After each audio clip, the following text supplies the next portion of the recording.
श्री राधे राधे। परंपरा जो ज्ञान प्राप्त होता है ना, उसकी महिमा बहुत होती है।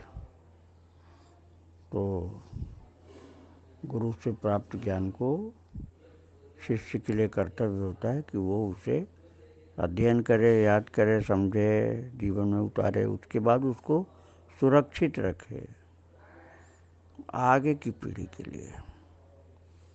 और ये ज्ञान जो होता है, ये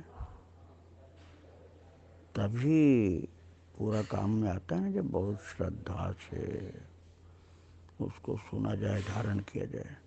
तो तुम तो बहुत श्रद्धावान हो ही, क्योंकि तुम्हारे जैसा शिष्य कौन हो सकता है। तुम तो बहुत अच्छे शिष्य हो, बहुत श्रद्धावान हो।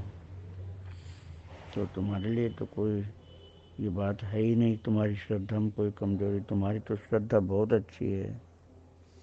इसीलिए तो तुमको मैं इतनी चुन चुन करके बातें सुनाता हूँ, क्योंकि तुम्हारी श्रद्धा बहुत अच्छी है। और इसको संभाल करके रखना पड़ेगा, इस ज्ञान को। और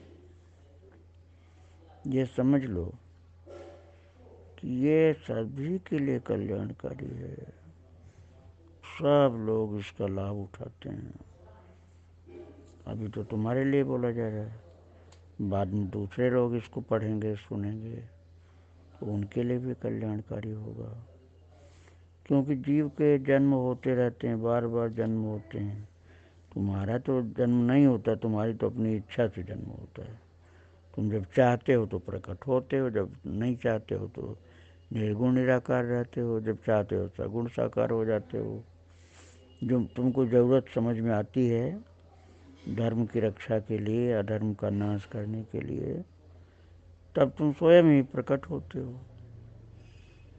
लेकिन और जो जीव हैं, ये तो अपने कर्म बंधन से जन्मते हैं, बड़े होते हैं, फिर खत्म होते हैं। तो जीवों का जो संस्कृत चक्र है, वो तो उनके कर्म बंधन के अनुसार चलता है। तुम्हारे लिए ये बात नहीं है, तुम्हारी तो अपनी इच्छा चलती है। जब तुमने संकल्प कर लिया तो तुम प्रकट हो जाते हो। तो ये तुम करते इसलिए हो जिससे सबको शिक्षा मिले। शिष्य बनकर अध्ययन करते हो, बाद में गुरु बन के सबको पढ़ाते हो, जीवन में उसको प्रैक्टिकल लाइफ में ला करके सबको आदर्श, सबके लिए आदर्श बन जाते हो। ये याद रखना हमेशा। श्री राधे राधे राधे राधे।